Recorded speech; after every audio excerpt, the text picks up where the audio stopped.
If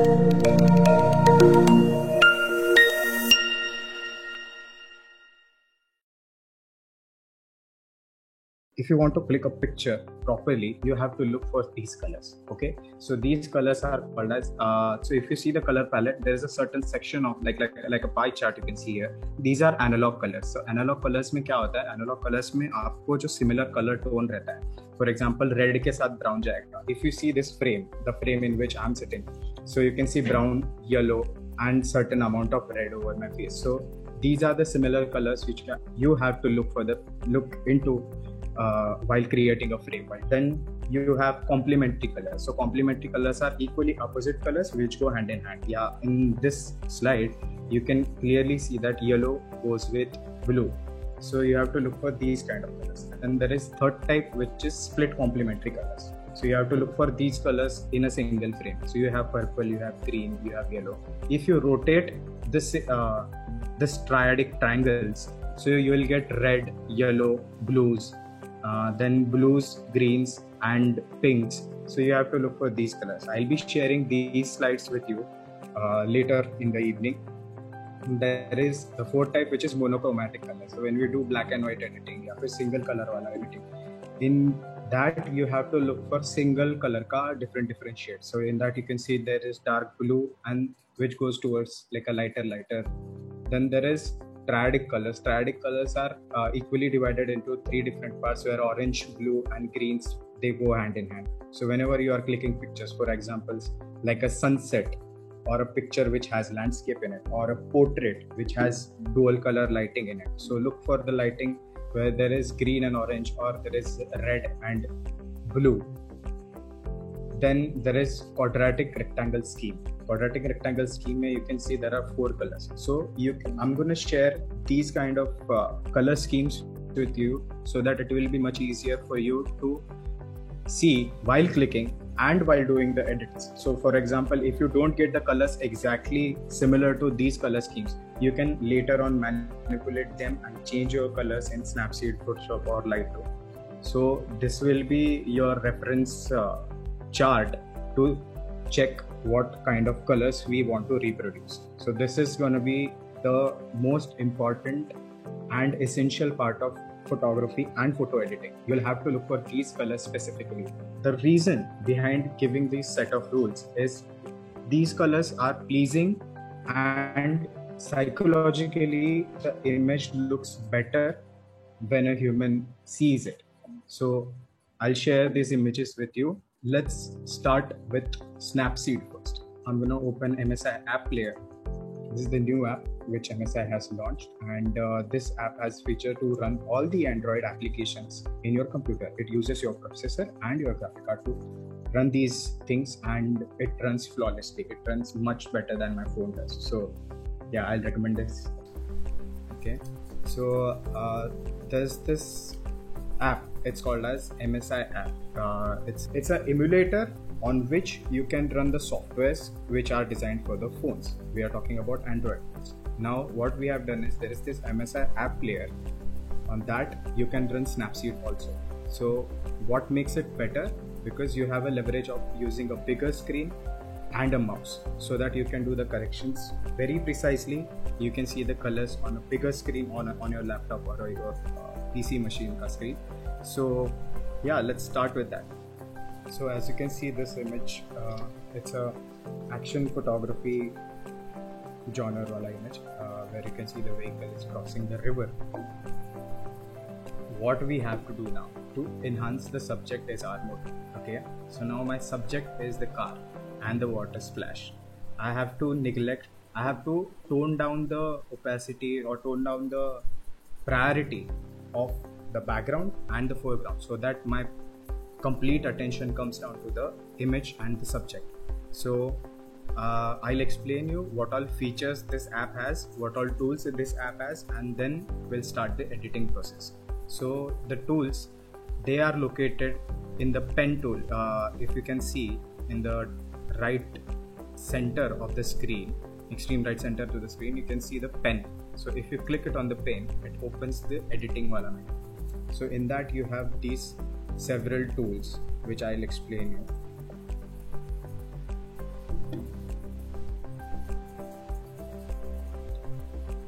So you can access these tools and filters by clicking on the right corner. Okay.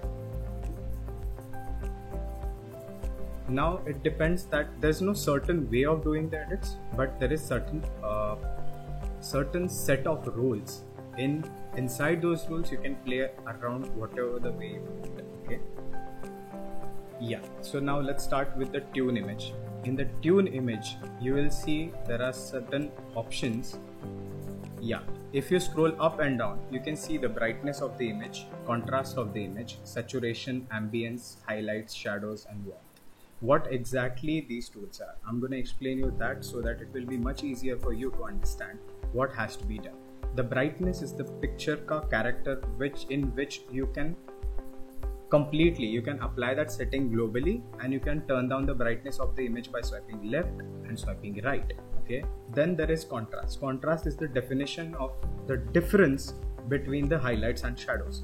So if I change the contrast, you can see the darker areas getting darker and the brighter areas getting brighter. On the third tool, there is saturation, which changes the vibrancy of the image. Vibrancy means जो color missing है image में, वो वाले colors आप add कर सकते हो या subtract कर सकते हो. If I turn the slider to the right, you can see the reds popping out and the greens popping out. There are certain yellows in the edges which you can see they are popping out. If I desaturate it, you are removing the colors basically. Now on the fourth option, there is ambience. Ambience is a little bit modified tool of changing the highlights and shadows ka balance. What are highlights? The highlights are the areas in which you can see the brighter parts, like this area.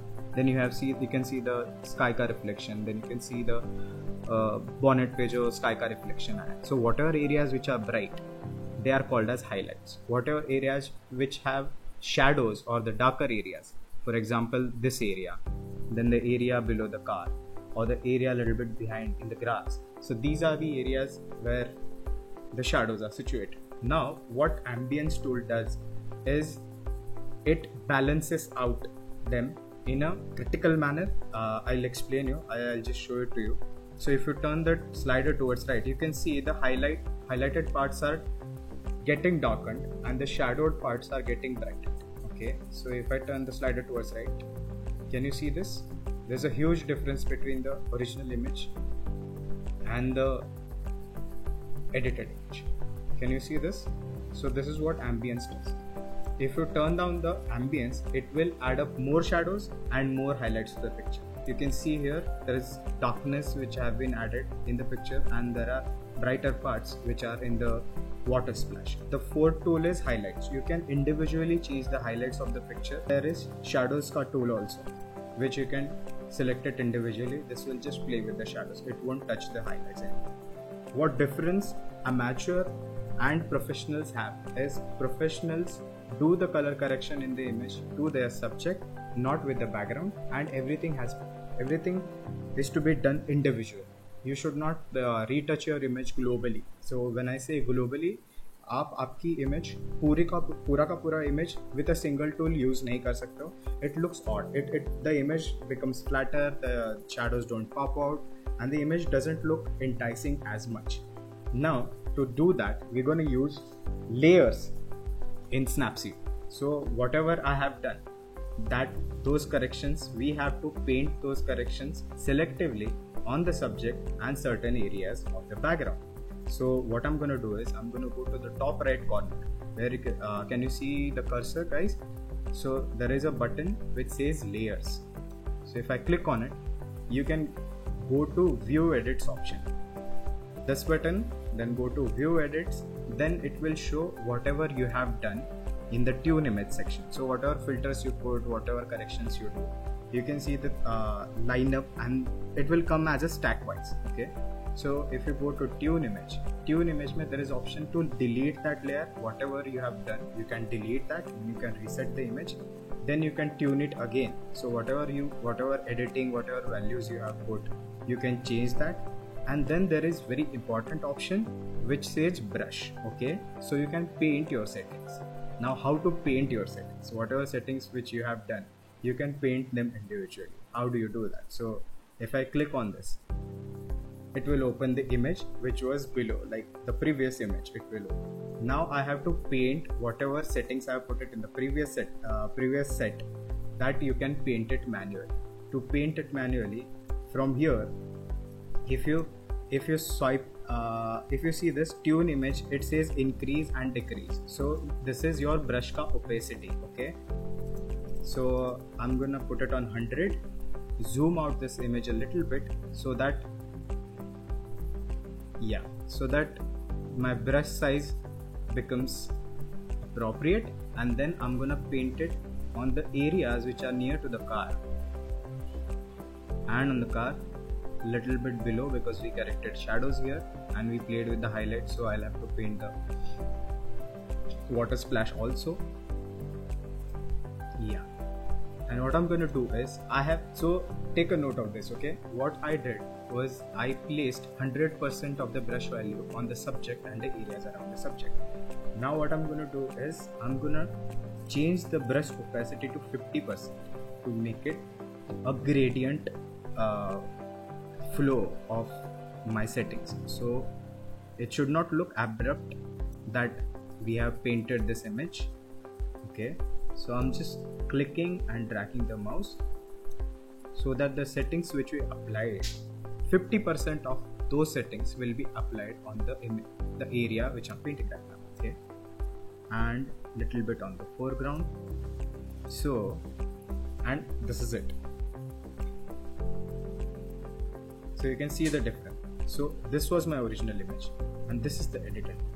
So now we have the subject which is standing out from the background and from the foreground. So my complete attention is on the subject. So if you see the previous image, this and the edited one, you can see the difference, that how much value addition has been done in this image. So this was the tools menu, the tune image menu, the first one for you guys.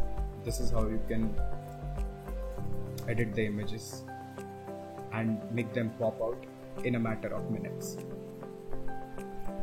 So let's move on to the second tool. Second tool is details. Now when we talk about details in the image, sometimes this might happen that even when you click the images in the evening, or you click the images in the dark, or sometimes the image is not focused properly. For example, if you are clicking a portrait and you misfocused it, like for example, if you ideally you should whenever you are clicking your portraits, you should focus it on the eyes, not on the nose or the face. You have to focus it on the eyes, and sometimes the focus misses and you have the image, but end of the day you have to edit that image. What you're going to do is you're going to add up sharpness. No, that's not the way to do it. I'm going to run you through another thing, that is details, which has two options in it. One is structure, another one is sharpening. Okay, so sharpening will happen at the pixel level, structure will happen at the gradient level. So if I zoom this image, okay, so when I add up structure, you can see the color of the gradients becomes darker, the darker areas get more darker and the lighter areas get lighter also. So this tool is adding up structure in the image. Okay, then we talk about the sharpness. So when we talk about the sharpness, this is not the gradient, but this will deal with the pixel value of your picture. So whatever edges you see, okay, ye wala edges will become more sharp. So I'm gonna just turn it to the right. Can you see there is no change in the gradient, there is a change in the sharpness of the edges of the picture. You can read the text clearly, you can see how the images have become sharper. Okay, now what I was saying before is you have to do selective edits. So what we're going to do now, we're going to add up a little bit of structure, whatever is needed for the car, specifically to the car, not with the background. So if I'm saying structure, I'm going to focus on the water splash. So if I add structure, you can see the water droplets are becoming sharper. Then add a little bit more sharpness to define them from the background, so that they will have sharper edges. And now all of these tools, they have been applied on the complete image. What we have to do now, we have to go back to the layers and then paint it again.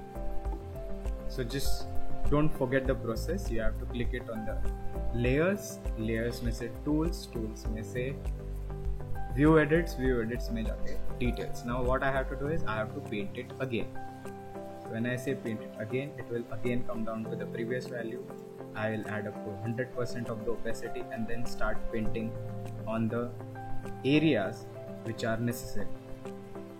You can clearly see the difference, that how my subject and the action going on is standing out from the background. So I'm just gonna paint a car and the splashes.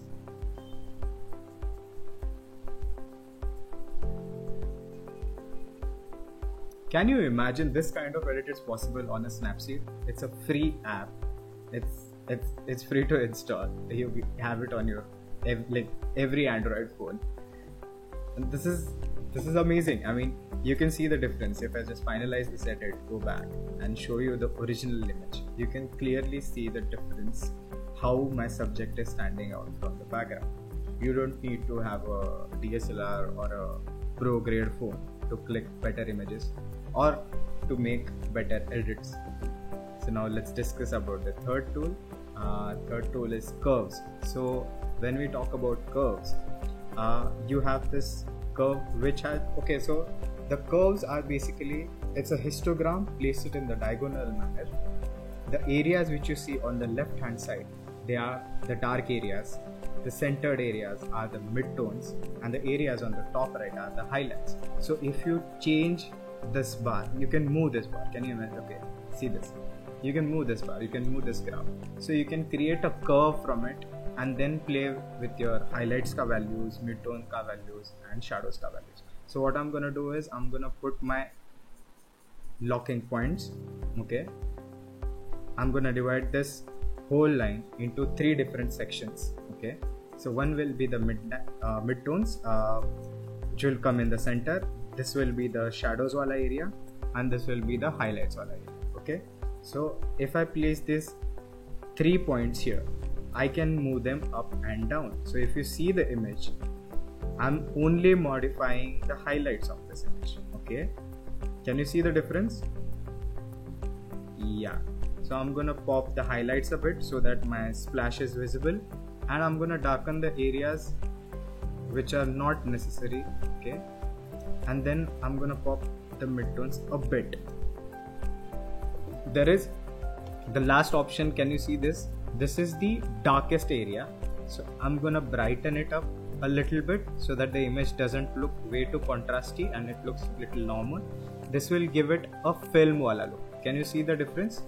The only black part of this image, they are getting changed. Okay, so I'm gonna pop them up a bit and then go back. Okay, so now in this curves wala section, when I talk about the highlights, midtones, and shadows, this is happening globally. This is happening on the complete image. What if I tell you that these curves has different types and they are divided on the basis of colors? So there are 3 primary colors which you have: RGB, red, green, and blue. You can change the value of reds, you can change the value of greens and blues individually. How? So you're gonna go to the channel and then select the colors which you want. So if I click it on the red, I'm only playing with the values of the red. For example, this car is in red. Okay, it's a darker red color, but darker red color. When I say darker red color, that means the red is in the midtones and in the shadows. So if I add up reds, so whatever midtones parts we see, they will turn red. Okay, can you see the difference? And if I go down, they will turn into the opposite color. So what is the opposite color? That is greenish bluish cyan tone. Okay, so this is, I'm talking about the midtones and the shadows. Then I can change my highlights also. Can you see? Only highlights are getting changed. Then you can play with the green channel, blue channel, and luminescence. Let's discuss the 4th tool, which is white balance. When we talk about white balance, there's a certain white balance to the image. There is temperature and there is tint. As I explained, temperature, if you go to the warmer tones, you will have yellowish tones. If you go to the colder tones, you will have bluish tones. And then there is another option, which is tint. So tint goes from green to magenta. So if I go to left, it will give me the green tones. If I go to the right, it will give me the magenta tone. So when we have to use this tool. Now the thing is that whenever you click a picture and you keep your white balance on auto, I'm talking about the DSLRs or mirrorless or phones, whatever you're clicking, the amount of light, the kind of color which you get in the daily light. For example, now I have a light which is in a colder value which is hitting my face. Okay, this is not actual colors, right? These are not actual colors. So if I want actual colors, I'll have to balance it out, right? I'll have to balance the colder tones with little bit of warmer tones. That if you have to do, then you can use this tool. So I click this image in a little bit of cloudy light. What I'm going to do is I'm going to warm it up a bit using the temperature tool and add a little bit of greens so that the background looks a little bit enticing. So yeah, there you have it. So if you see, if I just apply this, yeah, if you see the original image and now I have this image, this has a better exposure, better concentration on the subject, better division from the background and the foreground. And whenever, like, if anybody can come and see this image, the first attention that's gonna go on the subject. Okay, this tool is crop, another tool is rotate, there is perspective. So, and there's fourth tool which is expand. The four of the tools, they do the similar job, but they are not exactly the same, but they do similar job. So when I talk about crop, you have different aspect ratios. So whenever you are posting it on Instagram, you can use the 5:4. Whenever you are putting it on the story, you can crop it to 16:9 and then rotate the image using this tool. You can use it for the stories. Then you have original ratio, which is usually 3:2, yeah, 3:4 ratio, which comes in the camera phones and the DSLRs. So you can crop it to different resolutions, or if you want to crop an image with a custom resolution, you can do it while clicking it on the free, and then you can just drag the edges to crop the image as you want. Then there is another option which is rotate. So when do we use it? So now the AI of the Google is very smart, so that it auto corrects your horizon of the image. So whenever you feel like if it's a landscape photo or a sunset picture and you think that you haven't clicked it straight and parallel to the horizon lines, what you can do is you can come to the app, open this and directly click on the rotate, and it will auto adjust the horizon for you. This works best for the portrait, this works best for the landscapes, and in this case you can see this works best for the automotive also. It has corrected the angle, it has found its horizon, it can sense where my level of the river was and my car angle was, and it has made the car straight by angle of 2.9 degrees, and it does it automatically. If you want to do it manually, just swipe it left to right and it will do it for you. Okay, so I'm gonna keep it on 2.9, somewhat 2.9, and yes, I find this better. Yeah, there you go. So we have previous image and then we have straight image.